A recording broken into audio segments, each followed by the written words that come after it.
Ahí va. Bueno, un gusto estamos en el tercer encuentro del curso de Pubertad y Adolescencia en la época y bueno, vamos a escuchar al licenciado Francisco Fink.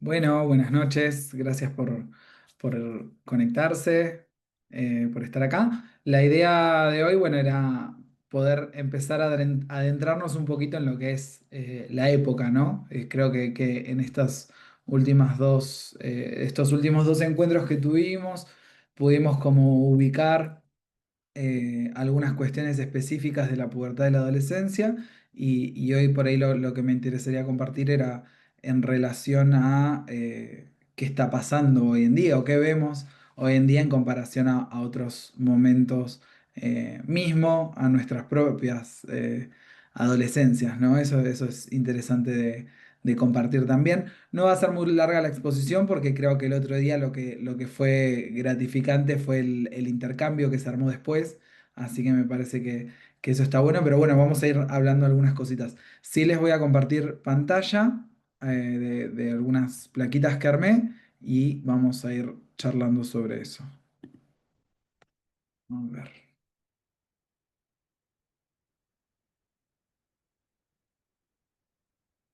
ahí se ve, ¿no? Sí, ahí estoy bien. Bien, perfecto. Bueno. La idea de hoy era hablar un poco de lo que es el vínculo de los púberes y los adolescentes con los dispositivos, ¿sí?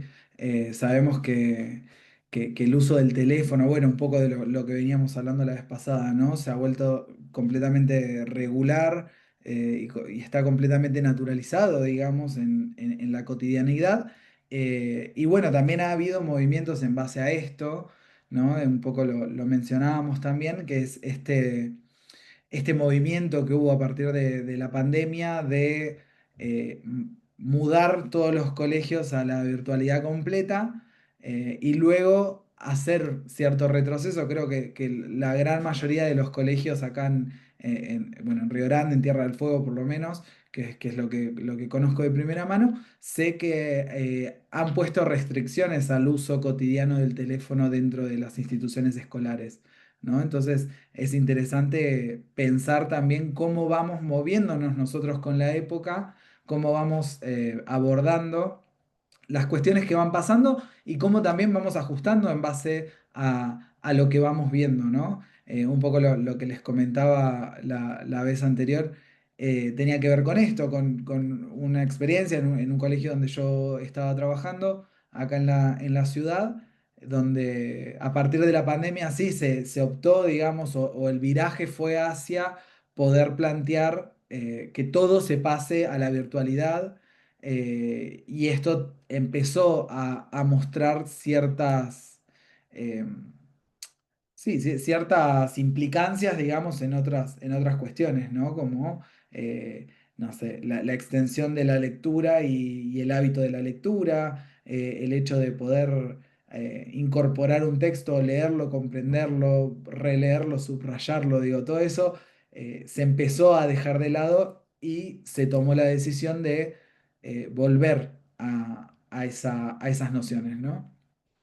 Un poco la idea hoy también era de hablar de estadística, ¿no? De algunos datos concretos respecto de esto. Y algo que es interesante es ver que, bueno, acá en Tierra del Fuego se hizo un relevamiento en el año 2023 en donde se analizó el uso de pantalla de aproximadamente 1.000 teléfonos de adolescentes de la provincia, ¿sí? Ahora les pregunto y me gustaría que pensemos y atinemos un poco a cuántas horas semanales creen ustedes que los adolescentes que fueron tomados en este recorte tenían en promedio. ¿Cuántas horas por semana? No sé si alguien se anima a decir un número. 40. Bien, 40. 80 por lo menos porque están como 12 horas usando el celular, más o menos, todos los No días. sé si, yo no me doy cuenta, no sé, no puede ser, qué sé yo. Sí, muchísimas, sí. Muchísimas. Es un buen número, muchísimas. Sí. lo que reveló el estudio fue esto, 64 horas de uso cotidiano, digamos, ¿no? De uso Semanal. semanal, claro, a la semana, 64 horas, excede las horas de jornada laboral esperables, excede también el límite sobre de lunes a viernes, porque esto incluía también los fines de semana, digamos, un promedio por día de 9, algo de horas con uso de pantalla. Uso de pantalla es, tengo el teléfono desbloqueado y estoy abriendo cosas, switchando entre aplicaciones. Es como, bueno, da la pauta también de la hiperconectividad que hay o el vínculo que tienen más que nada los adolescentes con los dispositivos. Y los adultos también, porque también hay que reconocer esto. Mucho de esto nosotros también lo adaptamos a nuestros trabajos. Nada, las consultas virtuales. Muchos hemos mudado o hemos hecho consultorios híbridos de tener pacientes virtuales, digamos.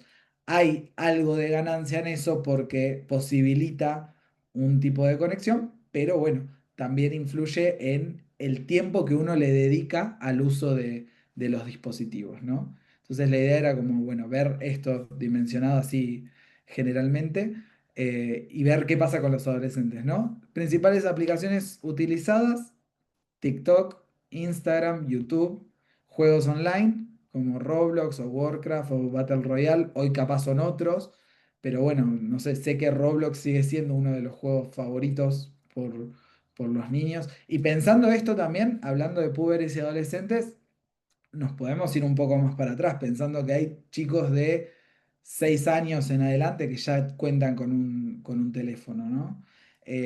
Aníbal Lazzaroni, quien hizo esta investigación, nada, él está a cargo de un área del gobierno que tiene que ver con los crímenes digitales, con los delitos digitales. Y lo que es interesante es cómo plantea él estas temáticas, porque dice que darle un teléfono a un chico es lo mismo que encerrarlo en una habitación llena de desconocidos. Digo, es una imagen impactante, digo, que pone en dimensión también la exposición a la que uno está sometido, digamos, o expuesto cuando cuenta con un teléfono con acceso a internet e infinidad de posibilidades, ¿no?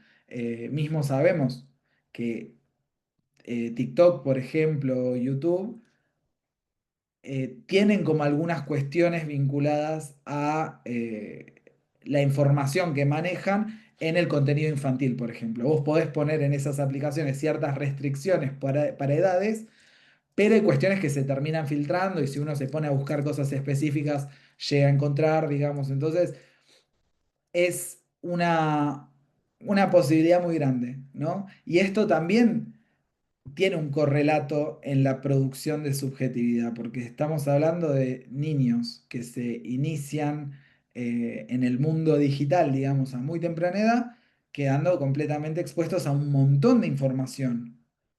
Y un montón de información que no es regulada, que no es precisa, que no es direccionada, que por ahí no es intencionada. Digo, bueno, y lo que hemos visto en los últimos años tiene que ver con, por ejemplo, casos de ludopatía en adolescentes.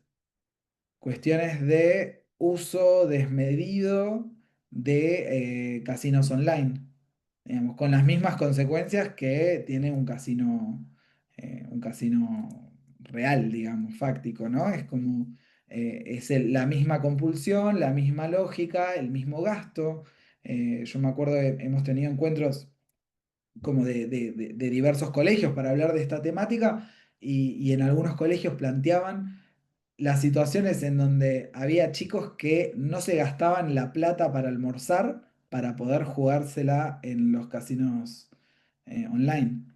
Digamos, y acá estamos hablando de una redireccionamiento, digamos, del fin que tiene que ver las apuestas online, que todas son y declaran ser para mayores de 18 años, pero uno puede tener acceso. Mismo las redes sociales. Todos sabemos que legalmente uno tiene que tener aproximadamente 13 años para abrirse una cuenta en Instagram, por ejemplo, o en cualquier red social. Sin embargo, ¿qué hacemos? Ponemos otra fecha de nacimiento y eso nos permite el acceso. Y esto viene de la mano también de quién habilita esto. Porque muchas veces es, bueno, yo te hago la cuenta, pero yo miro a quién seguís, quién te sigue, qué subís y demás. Pero ya de entrada estamos como,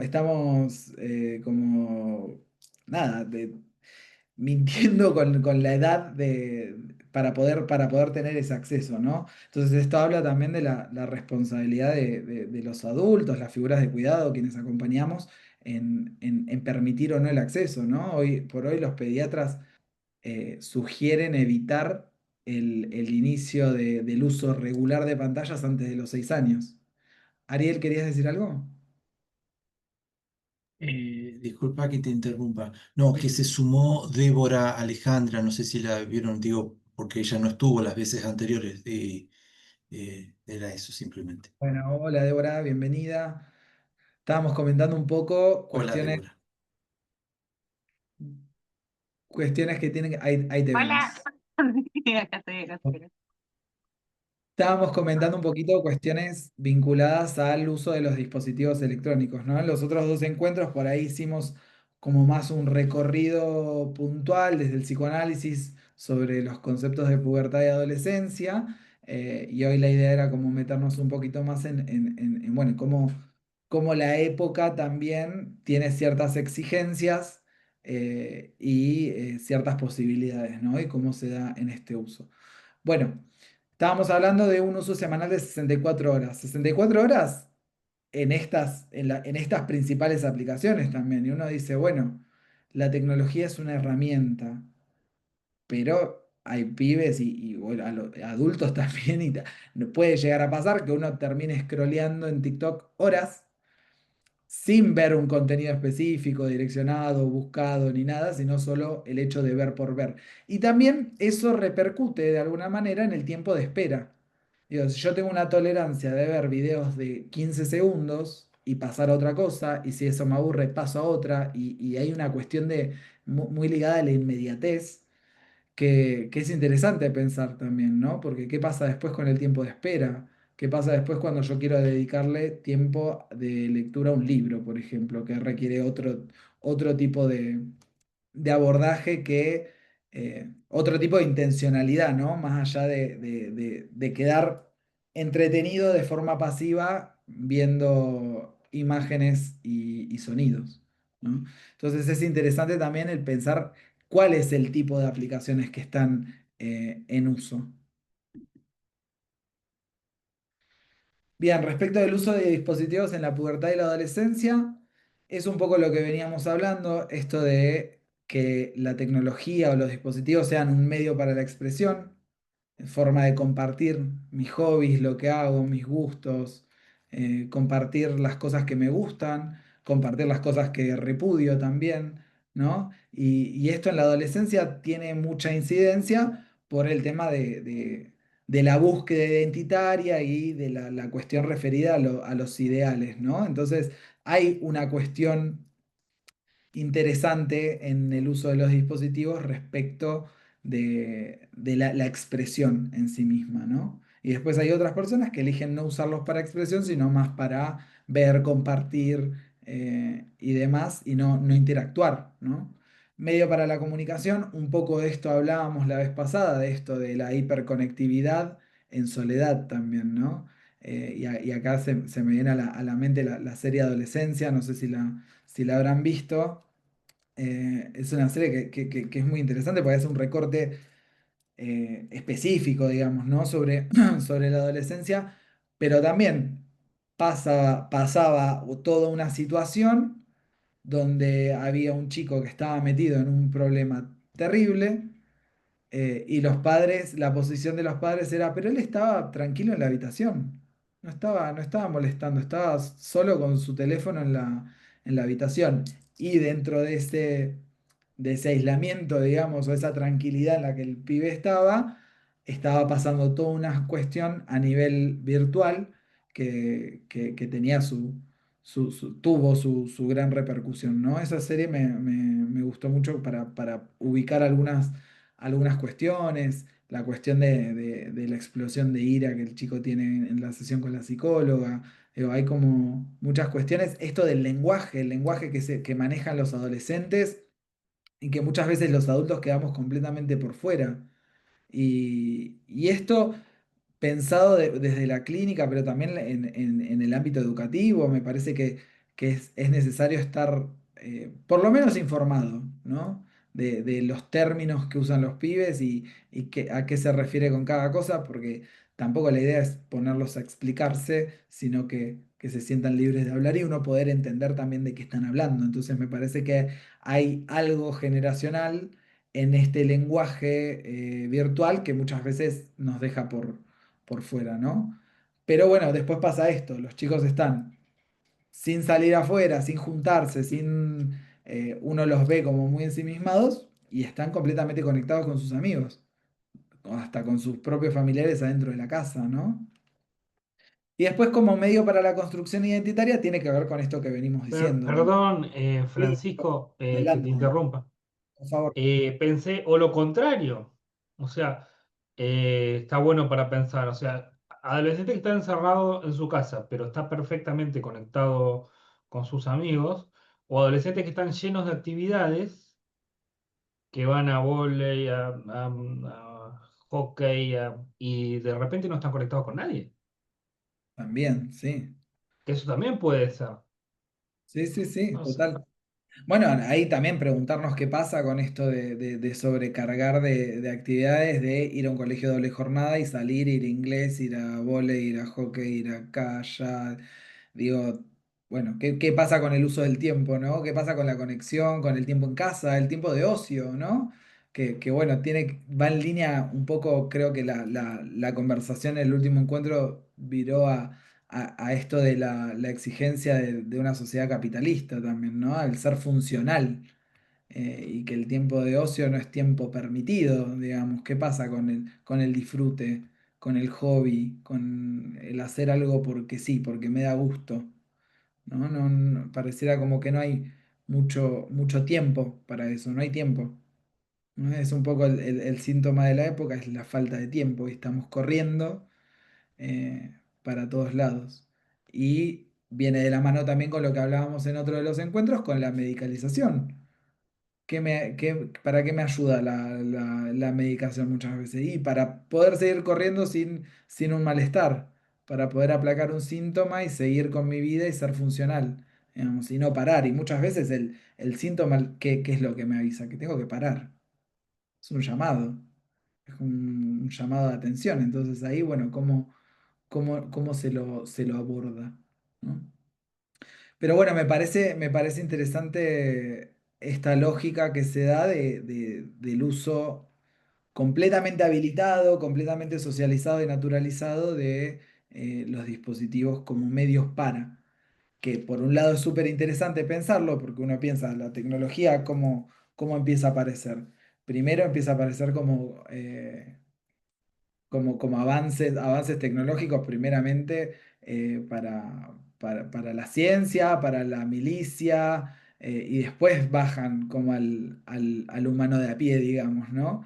Y esto que termina siendo con un origen o un sentido específico, lo terminamos usando para la recreación, digo, y la recreación no es intencionada, sino es solamente el entretenimiento, es mirar, es ver, pasar, si me gusta algo, hacer doble tap y seguir a lo siguiente, ¿no? Hay una cuestión que es un poco la lógica de TikTok, ¿no? Es todo tan masivo y tan breve y tan efímero que yo veo algo, me dio gracia, se lo mandé un par y seguía otra cosa y nunca más vi ese video, no me acuerdo ni de qué se trata, me olvidé de que se lo había, porque encontré otro más gracioso.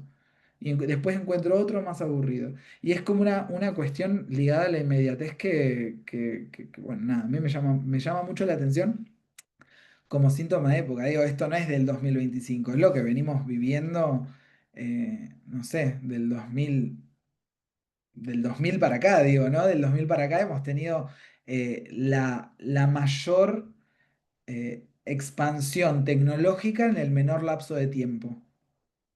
es increíble. Los que nacimos en los 90 hemos visto pasar del cassette al CD, al MP3, al smartphone en 15 años, digamos. Y esos virajes tecnológicos tan fuertes no acontecieron en otra época histórica, con la velocidad que lo hicieron en estos últimos años. Eso es súper interesante también, porque hablamos hoy de nativos digitales, ¿no? Que los pibes ya nacen inmersos en toda esta tecnología y cómo es su vínculo con ella, porque es así, hoy por hoy la tecnología nos rodea completamente.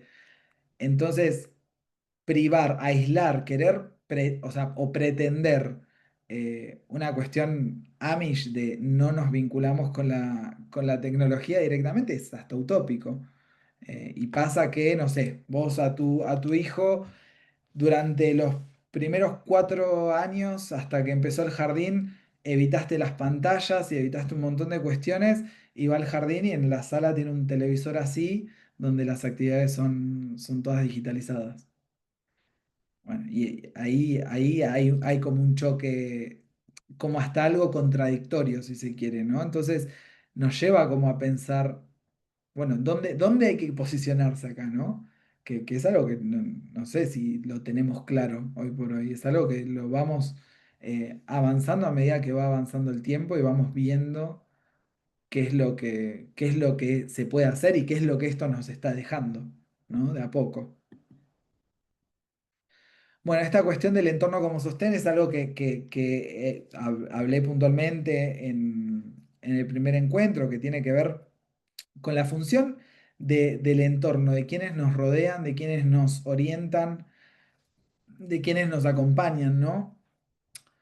Puntualmente sobre el uso de pantallas, tiene que ver con esto, con poder hablar del tema, no naturalizar de, no, fulanito está siempre con el celu, pero en algún momento se le planteó, se le posibilitó a fulanito algún tipo de demanda, decir, bueno, ¿qué te gustaría que hiciéramos? ¿Qué te gustaría, che, no está bueno que yo llegue y que no me preguntes cómo me fue y que estés en el sillón tirado con el teléfono scrolleando como un zombie? Digo, son cosas que uno escucha, ¿no? Entonces, poner palabras sobre esto me parece que es interesante también para traer a la conciencia algo que por ahí uno ya lo hace por inercia o se vincula por inercia, ¿no? Posibilitar espacios o momentos libres de pantallas en la cotidianidad, esto es muy difícil de lograr porque también uno llega y es bueno a ver qué pasó con la visita del mandatario ayer a Ushuaia, qué pasó con, no sé, hoy una noticia de un muchacho en una antena de la radio, digo, también uno tiene cierta compulsión a estar conectado, pero es como una lógica que se arma como en un tipo de consenso social, ¿no? De que todos tenemos que estar al tanto. Este término que salió hace poco, no hace poco, pero que se usa no hace mucho tiempo, que es el FOMO, seguramente lo habrán escuchado, es Fear of Missing Out, es el miedo de quedarse afuera, el miedo de no ser parte. Entonces hay toda una logística de tenés que ser parte, tenés que estar al tanto de esto, tenés que, no sé, comer el chocolate con pistacho porque es lo que todo el mundo está comiendo y es lo que se ve en las redes, ¿no? Y mismo desde la mirada de la mercadotecnia tiene que ver con esto, con el masificar absolutamente todo para que todos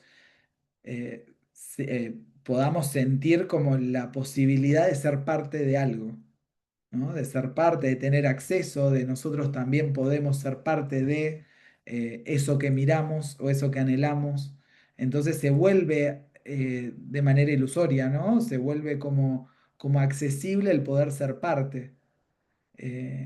Y ser parte, me parece justamente esto, el miedo de quedarse afuera es algo que sucede en la adolescencia, ¿no? El sentirse solo, el no querer sentirse solo, el querer generar algún vínculo o algún sentido de pertenencia. Entonces soy el que tiene la bubu de no sé qué, porque es el último que salió y yo lo tengo, y yo soy parte de toda esta comunidad que lo muestra, y vos no. ¿No? También se genera eso, y esto lo vemos en las instituciones, en las escuelas, ¿no? ¿Quién tiene el último tal cosa? Muchas veces en las escuelas, por lo menos las que yo he conocido, se consensúa el hecho, por ejemplo, de, no sé, en el nivel primario, que los chicos lleven todos mochilas lisas, ¿no? Justamente para que no se cree esta competitividad de yo tengo la mochila más linda, más brillante, más colorida, y yo tengo la de River y yo la de Boca y nos peleamos por eso, y que se genere toda esa cuestión en el ámbito educativo, digo, después esto pasa por fuera, y más en las redes, o sea, ustedes deben conocer el intercambio y la violencia que hay en las redes sociales, que tiene que ver con esto, con quiénes somos parte de, quiénes están en la vereda de enfrente, siempre buscar también la oposición, ¿no? Esto que se dice de caer en el River Boca, me parece que tiene que ver con esto, ¿no? Siempre ser parte de algo y lo contrario. Ariel. Me llamó la atención esto de por llevar mochilas todas lisas, porque me hizo acordar los guardapolvos. No sé si quienes, ahora no se usan más, creo, los guardapolvos. Los chicos no van más con guardapolvo a la escuela, ¿no? Creo que no, no sé, no tengo idea. Pero yo creo que, yo me acuerdo cuando yo, el guardapolvo, bueno, hablábamos el guardapolvo era una de las maneras de tener todos la misma, no haber diferencia. Y ahora lo que vos decías de la mochila es también un poco lo mismo, ¿no? Claro. Sí, tal cual, tal cual, tal cual. Bueno, mismo el tema guardapolvo o uniforme, digamos, ¿no? En otros colegios, esto de unificar la imagen, que bueno, puede tener su lectura también, es interesante pensarlo, de que sean todos igualitos, digo, porque también en el colegio es donde uno explora, uno encuentra, uno se apasiona, a uno le cae mejor tal materia, tal otra, digo, donde resaltan ciertas cualidades de lo individual, pero bueno, no en lo estético, ¿no? Esa es como un poco la pauta del colegio, hoy por hoy. Bueno, y como último punto, esto de poder consensuar la instalación de un control parental. Ahí vamos a ver qué es un control parental, pero es importante señalar esto, que esta acción tiene que ser consensuada, y no como una bajada de línea o como una norma, ¿no?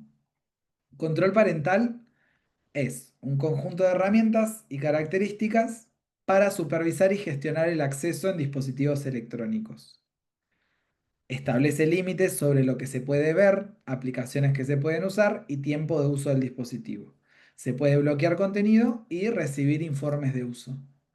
Esto es interesante porque acá estamos hablando de niños, niñas, adolescentes a cargo de adultos, digamos, ¿no? Y en ese sentido, siempre lo que se recomienda es poder hablar sobre esto, poder consensuar, poder establecer ciertos límites, eh, y de a poco ir cediendo un poco en la autonomía, pero a través de la confianza, ¿no? Puntualmente. Muchas veces, y el principal que se recomienda es el Family Link, que es el de Google. No sé si lo conocen, pero esto se instala en el teléfono del pibe y se instala en el teléfono del padre o de la madre o de quien esté a cargo. Y esto lo que hace es que se regule de alguna manera el uso del dispositivo, ¿no? Esto de establecer reglas digitales. A ver, ¿podés bajar aplicaciones? Sí, pero te las tengo que autorizar. ¿Podés visitar ciertas páginas? Sí, pero esta y esta no. Cuestiones ligadas a la ubicación en tiempo real, a la geolocalización, que, que es importante. Y es importante también entender, a ver, que no es infalible, que ya se han buscado las vueltas y los pibes siempre, le buscan la vuelta a esto también, seguramente. El otro día, por ejemplo, esto de buscarle la vuelta a todo, ¿no? Em, me anoticié de cómo se machetean los pibes hoy en día. Teléfono en mano, foto al examen, chat GPT. Resolveme esto. Y con el teléfono van escribiendo. Digo, son nuevas formas de algo que se hizo siempre, digamos, pero cómo la tecnología va acompañando también a este uso, ¿no? Entonces entiendo que esto tendrá sus limitaciones, pero bueno, es el que se suele recomendar porque es uno de los que mejor funcionan, digamos, ¿no? Bloqueo remoto, esto de te habilito, no sé, de las 9 a las 11 que uses el teléfono, después el teléfono se apaga. Y se apaga solo el teléfono y no se puede prender. Hasta que quien tiene el control parental primario, digamos, lo habilita.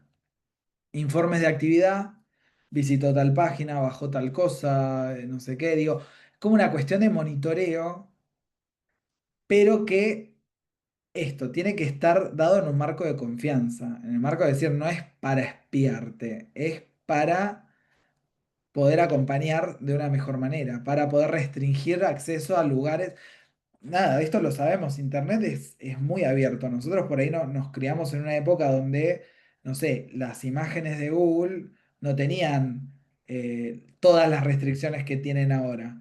Vos ahora si buscas cuestiones, no sé, específicas, algo me acuerdo cuando yo era chico, eh, la gracia o el chiste era buscar, poner en el buscador de imágenes de Google cartel mexicano y las cosas que aparecía, porque no habían restricciones para las imágenes. Aparecían imágenes súper violentas, asesinatos explícitos y demás. Hoy por hoy vos pones cartel mexicano y te saldrá un cartel de la calle, digo, ¿no? Está completamente regulado de alguna manera, pero es tanto el acceso y la posibilidad, digamos, de a lo que se puede acceder, que ahí también me interesa hablar del tema de la pornografía, ¿no? La pornografía como instancia educativa para para los jóvenes de hoy en día, para los adolescentes también, ¿no? Y el acceso no hace falta entrar a una página exclusiva de pornografía. Hoy por hoy a la pornografía se puede acceder desde cualquier red social, básicamente, ¿no? Es un poco de esta vuelta y esta sobreexposición a un montón de información que también tenemos que pensar en el desarrollo neurocognitivo de las personas en diferentes momentos y el acceso a cierta información o el manejo de cierta información a cierta edad, ¿no? No por nada, bueno, algo de esto hablábamos también de la terminología que también se toma desde lo jurídico, que tiene que ver con la capacidad progresiva, ¿no? El tipo de acciones o de información que yo puedo acceder depende de la edad que yo tenga y eh, el tipo de procesamiento mental que me lleva a entender o no ciertas cuestiones, ¿no? De una manera. Entonces, si yo accedo a algo completamente abierto, completamente libre, ¿qué voy a hacer? Voy a absorber absolutamente todo sin discriminar lo verdadero de lo falso, no sé, lo como bien explicitado de lo que cualquier persona elige mostrarme y no poder discernir también en esto. ¿Pasó en la pandemia? Eh, a mí me ha pasado de gente conocida que me mande noticias súper impactantes y vos con ver la foto te dabas cuenta que era nada, era algo falso, algo hecho, pero era tanto el flujo de información que había en ese momento sobre las vacunas, sobre el aislamiento, sobre el uso de barbijos, sobre el monóxido de cloro, no, el dióxido de cloro, sobre esto, sobre el otro que se armó como una cuestión de, bueno, no por nada en este momento también es que surgieron con tanta fuerza todo el movimiento antivacunas, todo el movimiento terraplanista, digo, en un contexto donde había una ebullición de información, digo, y esa información no está chequeada por nadie. Cada uno puede decir lo que es, lo que quiera. Yo ahora me puedo me abro un blog y me pongo a escribir historias sobre la realidad de Tierra del Fuego, no sé dónde, desde mi cabeza, digamos, chequeado por nadie, y alguien lo toma como válido y lo reproduce y lo reenvía. No, mirá lo que está pasando en Tierra del Fuego. Digo, se arma como toda una cadena que es interesante pensar también que no es solo a los adolescentes a quienes influye o capta, ¿no? Sino que nos pasa a todos. Todos podemos caer en una fake news de decir, no, viste lo que pasó con tal, y capaz eso jamás pasó, ¿no?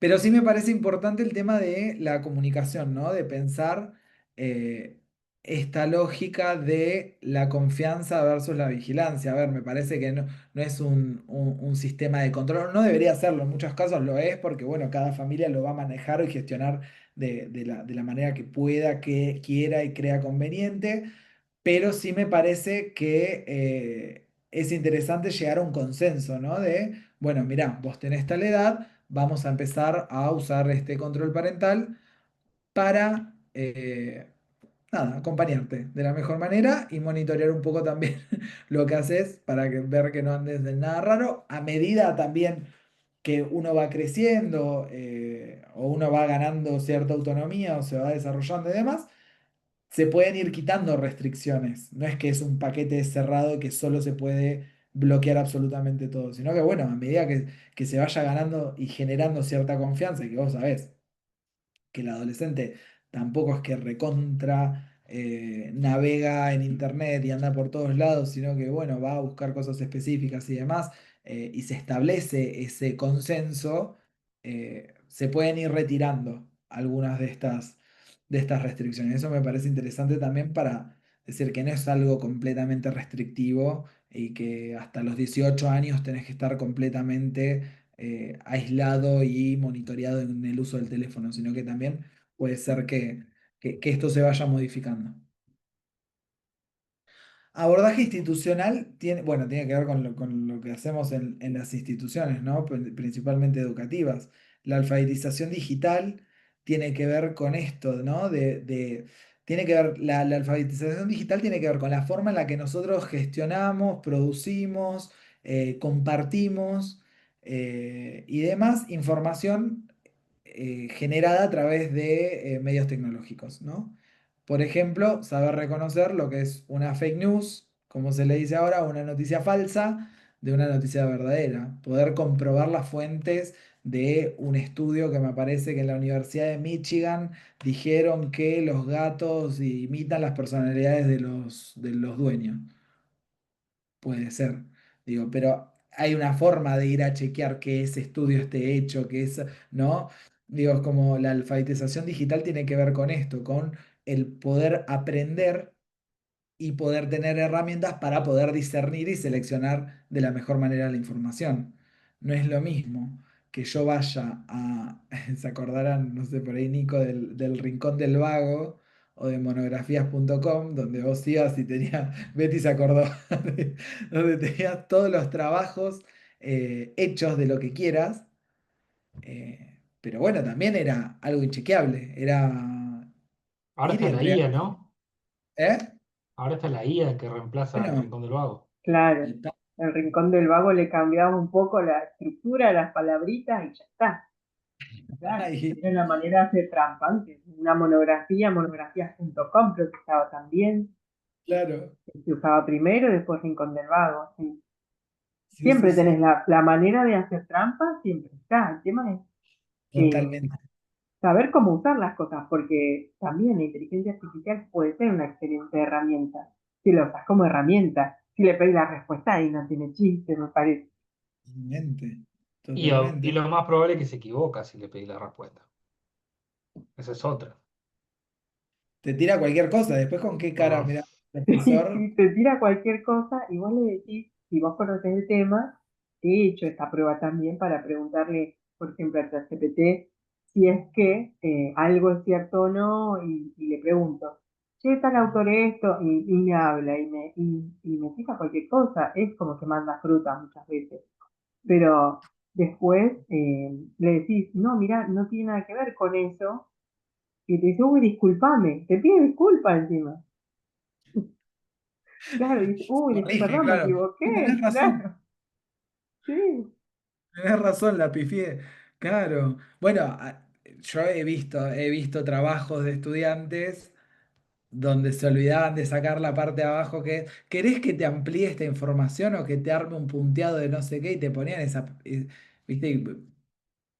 Y con qué cara? chicos, por Eh, eh, favor, se o pasan de vagos.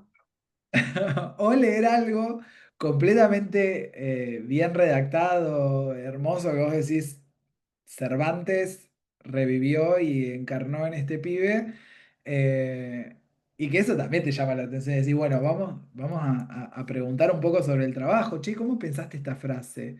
Y esta conexión, entonces haces dos preguntas que hasta se siente un poco cruel porque vos sabés que va a ser agua. Pero digo, exponer esto también es una forma de decir, a ver, no es una vivada. Por eso me parece también que uno tiene que estar ducho en estas cosas, ¿no? Uno tiene que estar a la altura de saber cuáles son las formas, de cómo se puede presentar un trabajo, de no sé, recurrir a la oralidad porque capaz es mejor, te da más la pauta de que la persona leyó el texto, lo pensó, lo elaboró y baja algo directamente de su cabeza a, te entrego esto que viene de casa y que lo hice yo, ¿no? Pero viene desde mi casa, ¿no? Es inchequeable, digamos. Entonces, nada, bueno, me parece que la alfabetización digital tiene que ver con esto, ¿no? No con buscar estrategias, sino con poder discernir y hacer un uso óptimo, más que nada del gran flujo de información que hay en Internet hoy por hoy. Educación en el uso saludable, esto también.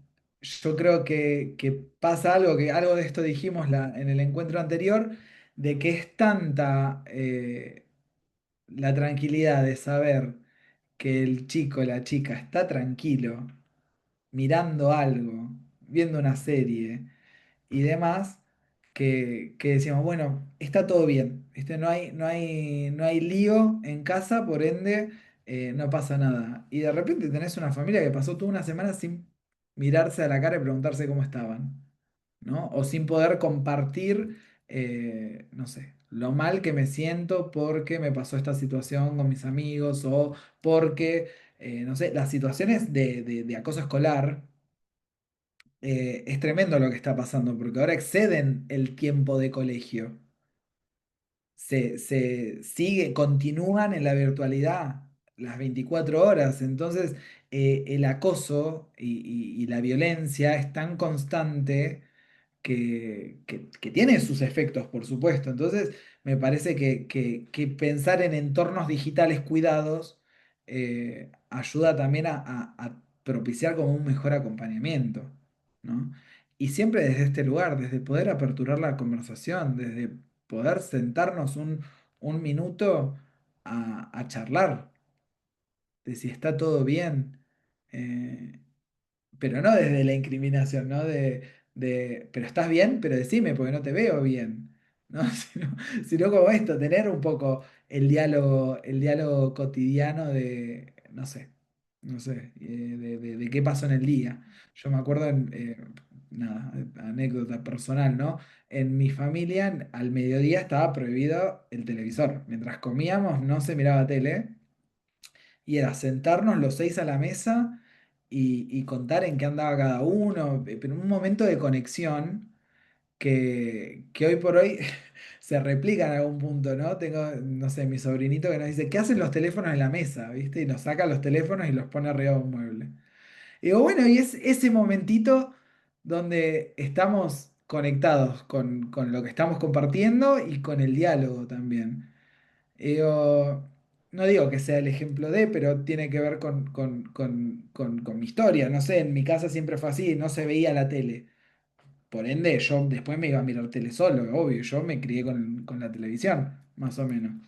pero sí tenía esos momentos en donde sabían que andaba cada una de mis hermanas, sabían que andaban mis papás, tenía más o menos idea en qué estábamos, digo. Y algo de eso yo creo, o escucho, más que creer, es lo que se escucha, ¿no? Que no está, que no está, y me parece que se juega algo de la adolescencia en esto también, ¿no? En el sentido de ese sentimiento de soledad.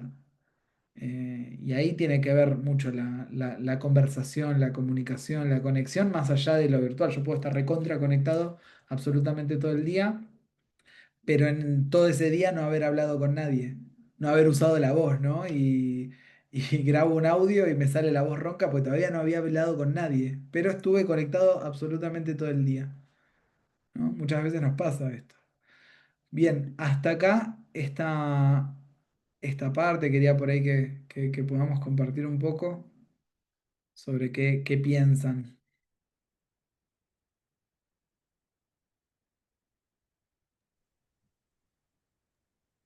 A mí Yo por ahí una pregunta.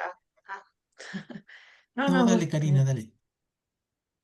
no, un poco, alguna pregunta que creo que en parte ya la había hecho el primer encuentro, porque si bien la época no puede dejar de pensarse a través de la tecnología, creo que tampoco puede dejar de pensarse desde la desigualdad social, que es cada vez más creciente, y pensaba eso, ¿no? Como por ahí, cuando hablaron de esto de que en la escuela había estos procesos, ¿no? De igualación.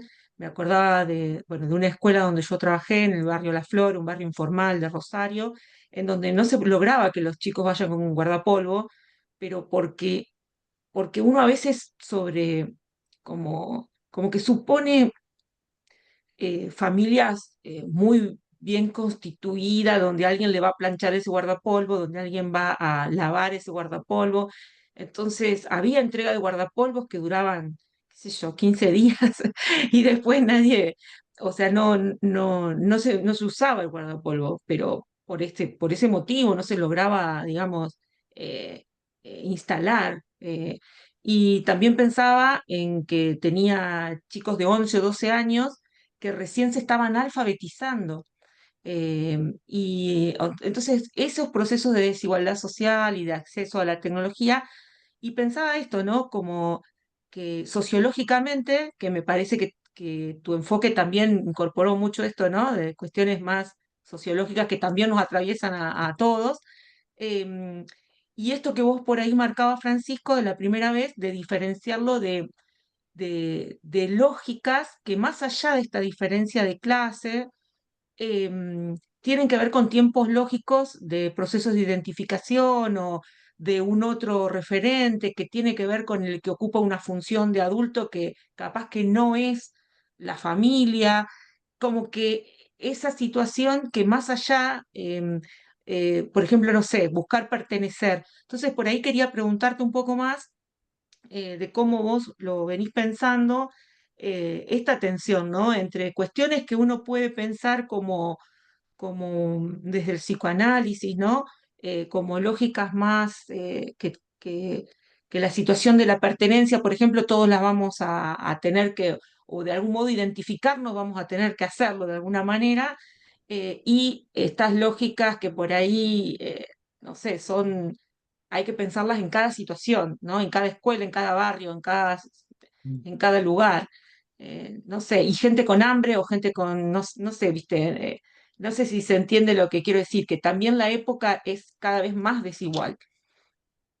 Sí, es cada vez más desigual y también hay un empuje a esta pertenencia, muchas veces desde lo material, ¿no? Si tenés teléfono, digo, si podés acceder a un teléfono, qué tipo de teléfono es y demás. Me parece que también las redes habilitan algo de la igualdad en ese sentido de, estamos hablando acá de personas que acceden a teléfono, que acceden a datos, que acceden a redes sociales, digo, ¿no? Que no es el total de la población, por supuesto. También esto, el recorte que yo les muestro de esta investigación es muy sesgado. Digo, a ver, fueron un análisis sobre 1000 teléfonos, pero sobre 1000 teléfonos que tenían dueños adolescentes, digamos. No todos los adolescentes llegan a acceder a eso.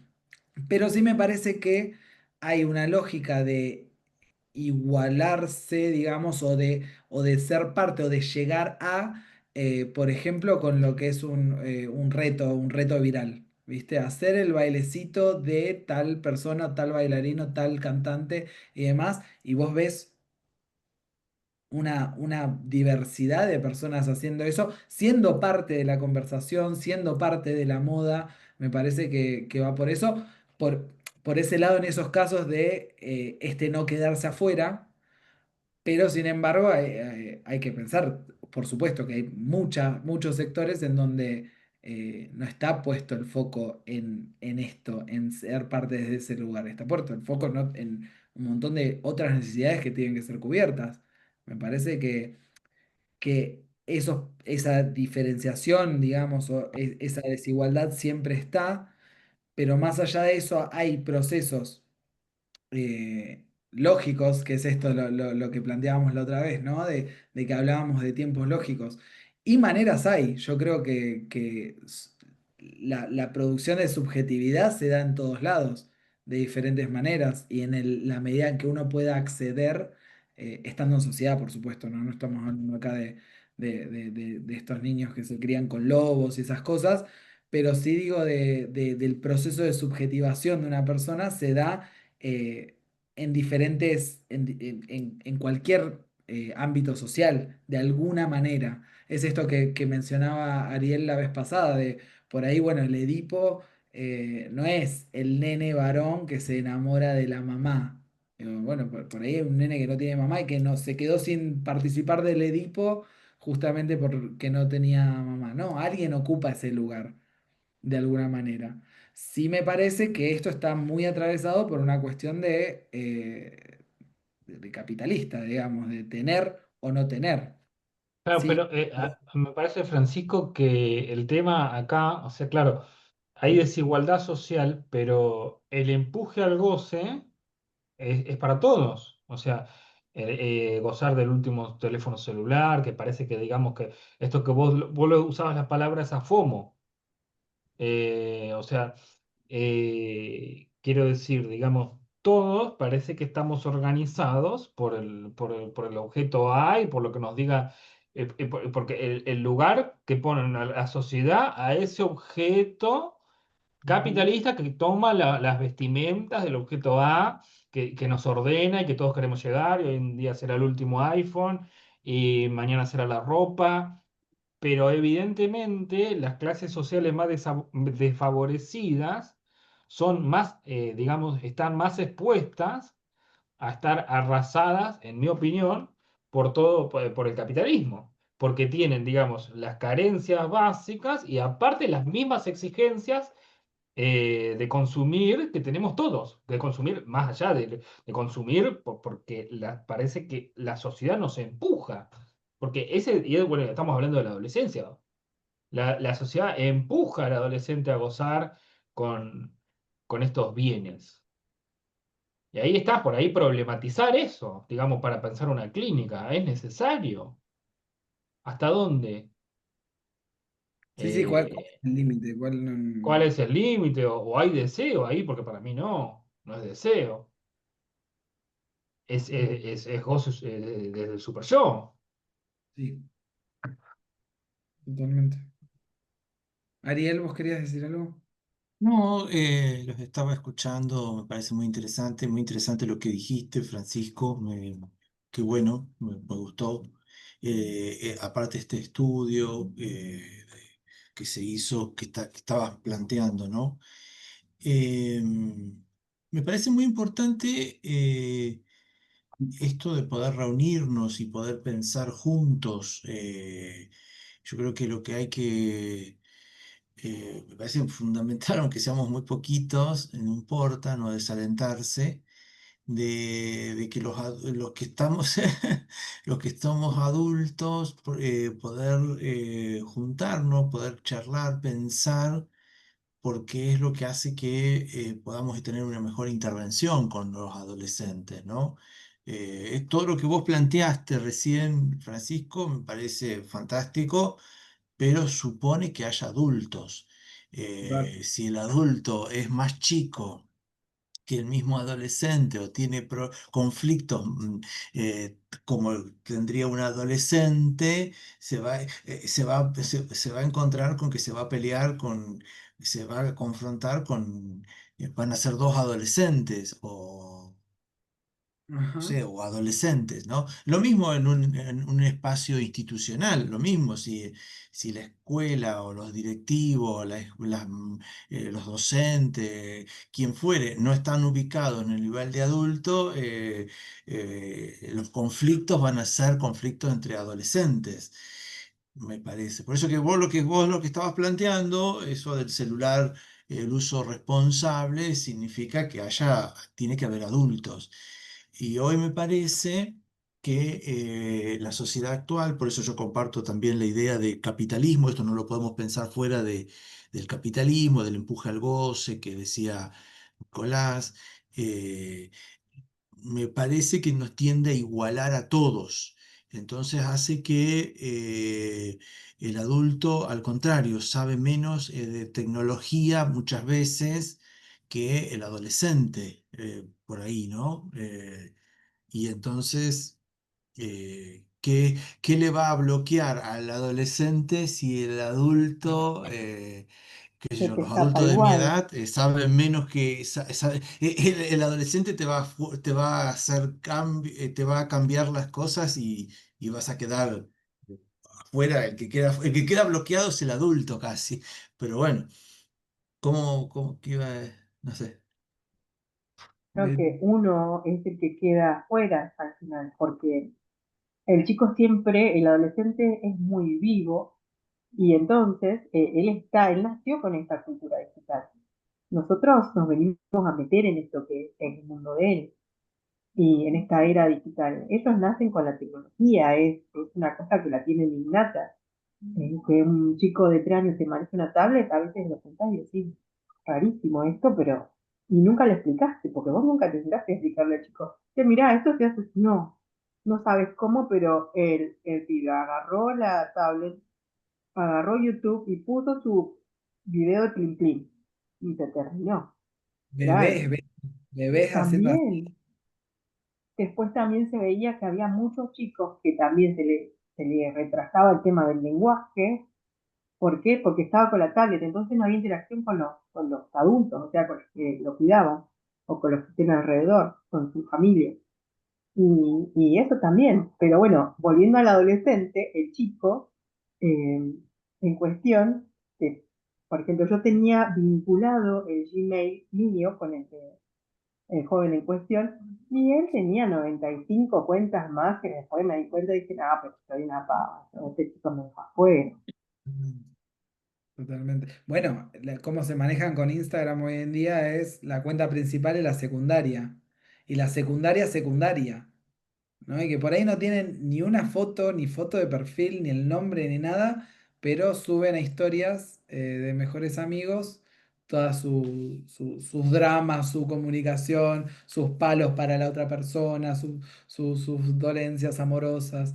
Digo, y pasa por esto, por una multiplicación de cuentas que es como, no, bueno, en la principal tengo a toda mi familia, en la secundaria tengo solo a mis amigos cercanos. Y en la secundaria secundaria solo a los de la escuela, que no sé, no, una cuestión de sectorizar absolutamente todo, pero esto también de tener múltiples identidades digitales, ¿no? Me parece interesante, hay colegios que trabajan la noción de la huella digital justamente en Internet, digamos, ¿no? Justamente qué huella dejo yo con cada cosa que publico, con cada foto que subo, voy dejando un registro de mi identidad, digamos, en ese recorrido que yo voy haciendo. Entonces, tenés personas. Pasa, yo lo veo por ahí, lo más concreto que se me ocurre es con los famosos. Por ejemplo, tenés el famoso que te muestra desde la placenta cuando nació su hijo, hasta los primeros pasos, hasta cuando deja los pañales, y tenés personas que no te muestran absolutamente nada de los hijos. Digo, y eso también es un nivel de exposición, porque si vos tenés a tu hijo que lo recontra mostraste todo el tiempo y bla, bla, bla, Bueno, ¿qué pasa después cuando ese chico te dice, che, yo no quiero que me subas a las redes, no quiero que me vea otra persona? Que son planteos que hacen los chicos. Dicen como, yo no quiero esto. Pensaba un poco esto que decía Nico, Cari, habla, estás Después de vos, muda. después de No, vos, no, ¿o no? pensaba en esto que decía Nico como de la adicción, ¿no? Del consumo, dijo él. Me parece que es interesante hablar en este ámbito también de consumo problemático. Eh, Hoy por hoy, por más allá, puedo estar en contra, a favor y demás, pero hace algunos años el DSM, que es el manual de enfermedades mentales, digamos, que codifica todas las enfermedades mentales, como dice, incluyó, por ejemplo, la adicción a los videojuegos, que eso era algo que no estaba, se agregó en el 2018. Veremos si en próximas actualizaciones se va a agregar algo respectivo de los dispositivos o de las redes o de algo de esto. Pero me parece esto, ¿no? Como hablar de los consumos, porque uno dice consumo problemático y piensa en drogas específicamente. Sí, Nico. Sí, vos sabés que ese es un tema que yo me pregunto mucho, Mm. Vale. el tema de la palabra adicción. O sea, porque adicción, viste que es sin palabra. Sí. Entonces, estaría bueno pensar cuándo darle digamos, la sentencia no, de esto es una adicción. Porque parece que si no, ¿cuándo es una adicción o cuándo es una conducta normal de la sociedad? O sea, porque la sociedad, que una sociedad que lleva, que quiere que consumamos. Entonces, pues, ¿hasta qué punto el capitalismo no es una fábrica de adictos, ¿no? Y entonces, cuando hablamos de adicción, tenemos que hablar de una, digamos, una relación con el consumo que implica un corte con el otro, un corte, un corte radical con el otro.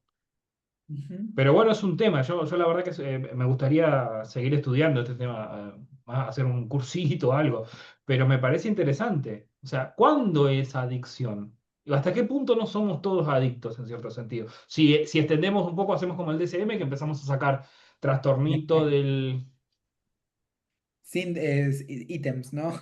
Sí. ítem, sí, sí, el trastorno a los videojuegos, trastorno a adicción a la pornografía, adicción al celular, adicción a no sé, comprar ropa en Temu, no sé, Sí, qué sé sí. yo.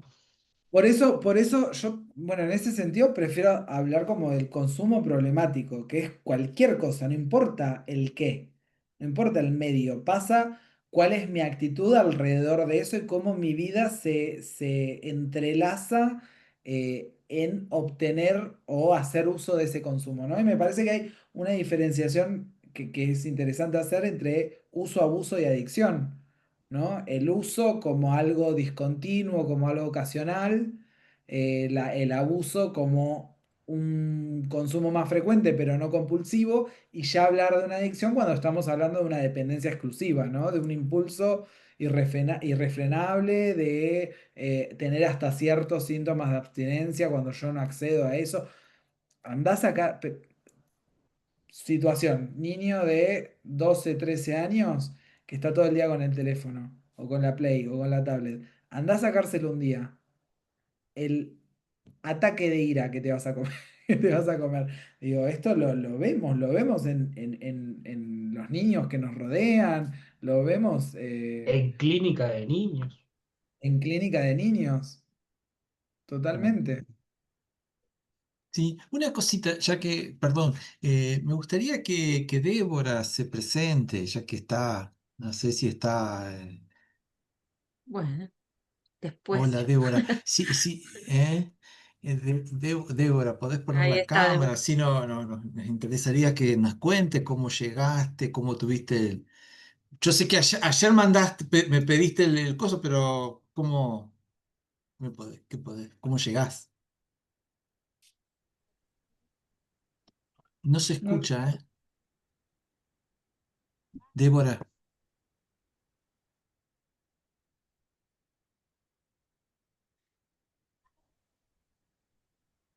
ay, se quedó congelada. Débora, no se escucha. No está muteada, ¿eh? Yo a lo que veo acá es que no está muteada. No, Capaz, no está Pero cuando muteada. mucho, mientras arregla el audio, ¿puedo preguntar yo? Mientras ahí, Sí. sí. ¿Qué A decías ver, del... ella dice, espera, me Espera. dice. A ver. Sí, sí, Ah, sí. bueno, mientras yo voy a hacer otra pregunta porque yo me quedé pensando un poco en esta cuestión también, no sé, como de la cuestión que lo quiero tirar como pregunta, ¿sí? De esta inmediatez en consumir imágenes que vos estabas planteando y cómo esta cuestión de la capacidad de simbolizar y de interpretar y de elaborar, que exige un tiempo y que también exige, bueno, también, no sé, esto, lo que decimos, una capacidad simbólica. Lo que quería plantear era que por ahí, bueno, tengo poco contacto con adolescentes, pero tuve contacto con un adolescente que estaba jugando impresionante en un juego que era matar, ¿no? Tenés que ir a una isla y matás. Y entonces, bueno, yo le pregunté qué misión había, como que me parecía interesante si había alguna historia, algo para hacer, como rescatar algo. ¿No?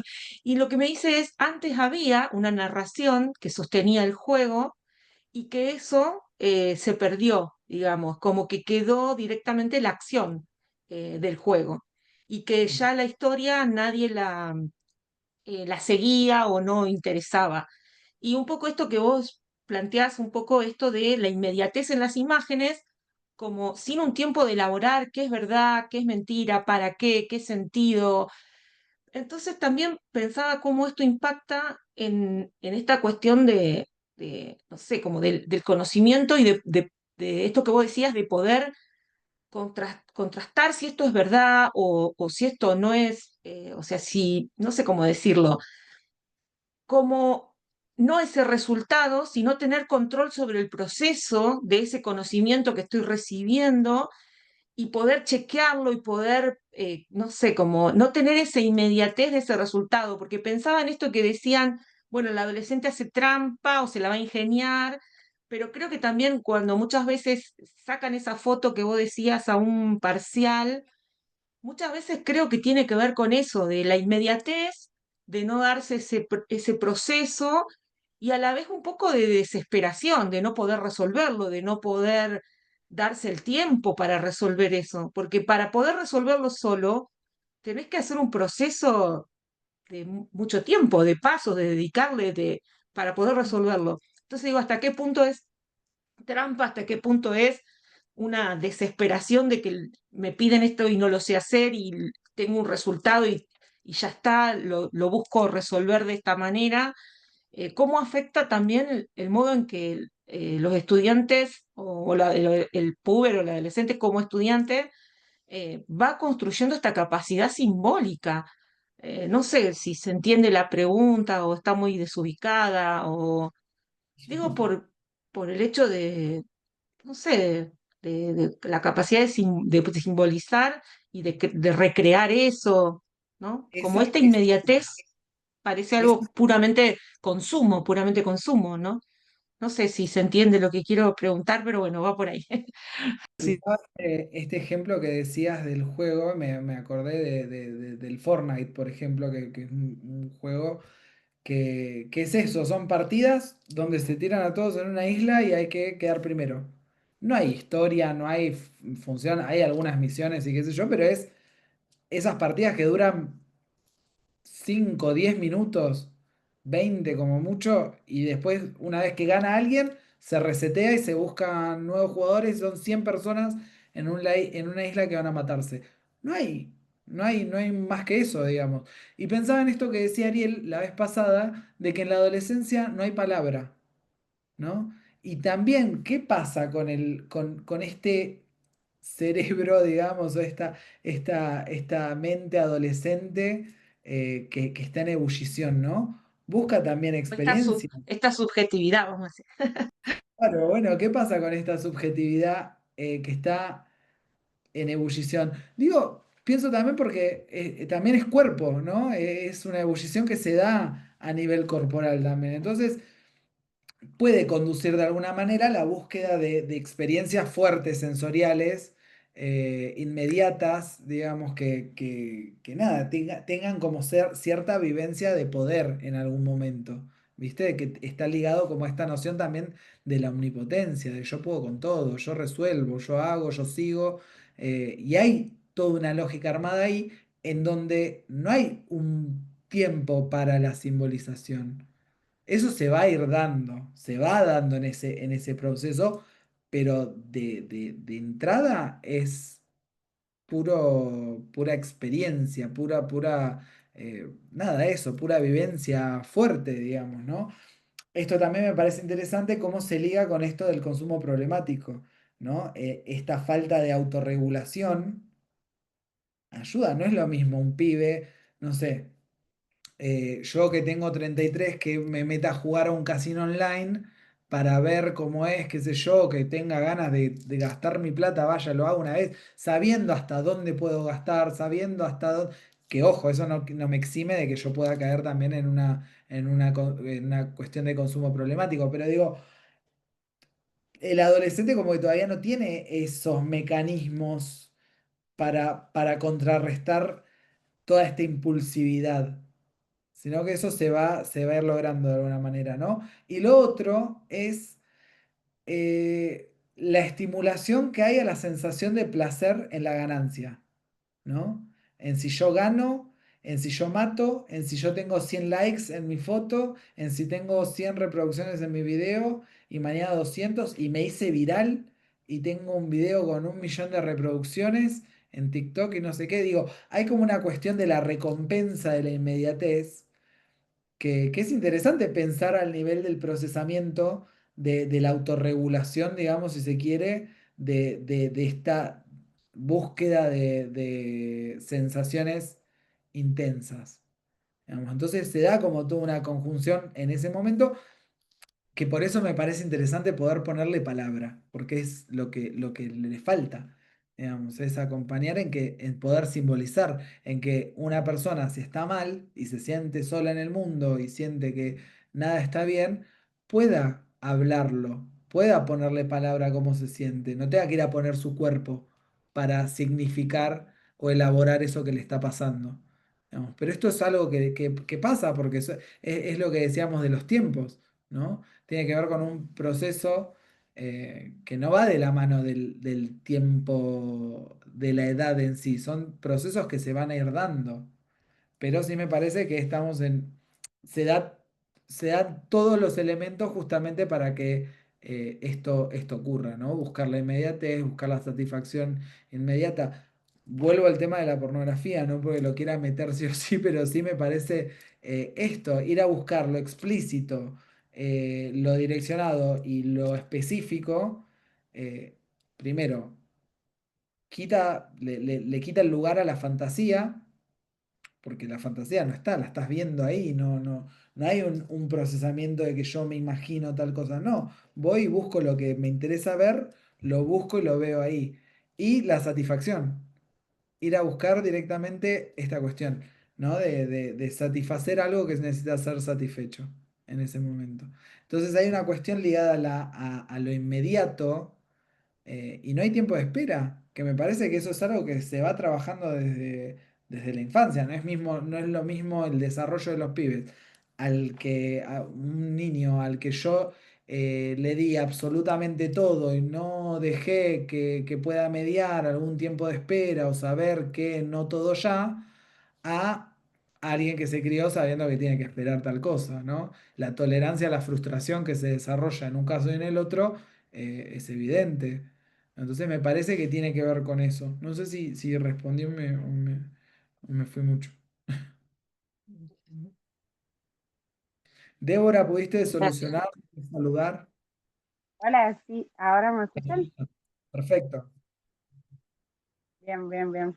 Perdón, es que mi celular anda bien, pero el parlante para cuando yo hablo no sé, o sea, el altavoz. Bueno, me habían preguntado, yo me estaba presentando en silencio. Bueno, yo soy docente de nivel primario. llegué a la capacitación porque la entrevista que hizo Ariel, me parece, en Agenda, en el programa, estaba ahí scrolleando un rato y ahí vi, yo dije, ah, sí, bueno, porque el año pasado, no, me recibí hace 2, 3 años más o menos, y el año pasado me tocó sexto, y bueno, habían un montón de cosas que, que yo se me hacía un signo de pregunta gigante en la cabeza. Entonces, me parece interesante, si bien ahora no tengo alumnos tan grandes de edad, son pequeñitos, pero sí por ahí me gusta todo eso de que pueda recopilar herramientas y demás. Si bien igual hay muchas cosas que ustedes están hablando que yo estoy de acuerdo, eh, siempre recaigo mucho en la idea de pensar de que esto tiene que ver con la responsabilidad de cada uno como adulto. Como bien dijeron, si hay un docente que no se comporta como un adulto que es, estamos al horno. Eh, Así que, bueno, nada, acompañar desde este lugar creo que es lo más responsable. Yo como mi rol que cumplo con los niños, eh, y tanto así como lo veo con situaciones de padres que quizás eh, sí falta un poco más de responsabilidad de su parte o esperan que los adolescentes hagan cosas que ellos no hacen. Entonces, por ahí también lo pongo en un punto de crítica, de decir, bueno, a ver, se le exige algo que no se le da, pretenden que por arte de magia en la adolescencia de los adolescentes hablen, se expresen, digan lo que sienten y ni siquiera tienen, por ejemplo, lo que vos decías, ¿no? Un punto de encuentro al mediodía con su familia, o no se miran, o no saben cómo se sienten, o qué les pasa. Entonces, pero aún así hay adultos que pretenden que los adolescentes resuelvan eso solos y lo hagan de la noche a la mañana y no es así. Así que, bueno, nada, ese es mi aporte, mi humilde aporte. Gracias, Débora. Es súper interesante. Bueno, esto del discurso, ¿no? De lo que se pretende que las instituciones hagan y que nada, que cumplan funciones que por ahí en la casa no pasan y es como, lo llamás al papá y es como, no, pero está en horario escolar, no me tienen que llamar a mí en horario escolar. Y ahí Claro, se me complica la cosa. desentiendo. Totalmente, Claro, sí, sí, sí. Esto de tener el discurso en conjunto, ¿no? De ir todos con el mismo discurso. Me parece interesante esto. Yo no, me parece que lo había mencionado en el encuentro anterior, pero hay un texto de Luis Canciper que se llama la confrontación generacional, ¿no? Y me parece que es una palabra que salió muchas veces, el tema de la confrontación. Y me parece que el proceso adolescente invita también a chocar, que es parte del duelo que se hace de esos padres infantiles, de ese cuerpo infantil, de esos ideales infantiles y demás, que lleva a que en algún momento se produzca un choque y yo me quiera diferenciar de mis padres. Por eso le pone confrontación generacional. Me parece interesante esto que decía Ariel también. Si no hay adultos, no hay una diferenciación generacional de la que yo me pueda diferenciar, ¿no? Y mismo Canciper era un psicoanalista argentino, falleció hace un par de años. Él planteaba esto, como que había diferentes tipos de padre, ¿no? Y los pone de manera graciosa, pero es interesante cómo los plantea, ¿no? Y plantea que, por ejemplo, está el papá, el padre cucharita, que es el que no pincha ni corta en la relación, ¿no? Con el hijo. O el padre pendeviejo, ¿no? Que se pone a la par del hijo y quiere ser como el compinche de su hijo. Digo, ¿con qué tipo de adulto te vas a desidentificar si no hay esa diferenciación que suele dar? Y ahí es difícil porque no se produce ese corte, digamos, que es esperable que suceda en la adolescencia. Además, es bastante nocivo esto de ser el papá copado, podríamos decir, ¿no? O querer serlo, porque al adolescente ya no le gusta estar con el adulto por un tema de cambio generacional y porque ellos tienen sus propios códigos y que quieren estar con sus amigos o en sus cosas y te dicen como, vos no entendés nada, ¿no? Y que vos le quieras hablar con palabras que usan ellos, que quieras hacerte canchero y meterte en su mundo, sí, los aleja muchísimo más. Vos por ahí lo haces sin querer, inconscientemente los ves tratando de acercarse un poquito más a ver no sé, si generamos un vínculo un poquito más profundo, me cuenta algunas otras cosas, pero al final terminas haciendo completamente lo opuesto. Sí, sí, sí. Terminamos los adultos con FOMO, digamos, con miedo Sí, de sí, sí. quedarnos No sé Sí, si lo vieron en los encuentros anteriores. Yo me acuerdo que cuando estaba estudiando habíamos visto a analista Verasturi, creo que era el apellido, Ah, que Arminda Verasturi. es, me acuerdo que todavía tengo el librito ese donde habla sobre, no exactamente los 10 mandamientos, pero sí los síndromes del adolescente normal y esto de distanciarse de sus padres, porque aparte, obvio, está sufriendo un duelo súper válido y no entenderse, que le importe más la mirada de sus pares que de sus padres, es todo parte del proceso. Entonces, es como uno se planta frente a esta situación. Como dijiste recién, sos el que no corta ni pincha, sos el que sí, el autoritario, el qué, o sea, desde qué lugar.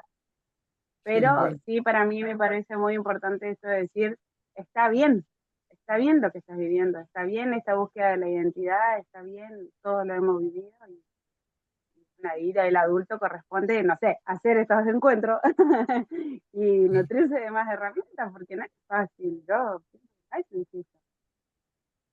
Digo esto, el libro, que qué bueno que lo citaste, Débora, es El síndrome de la adolescencia normal, que lo escribe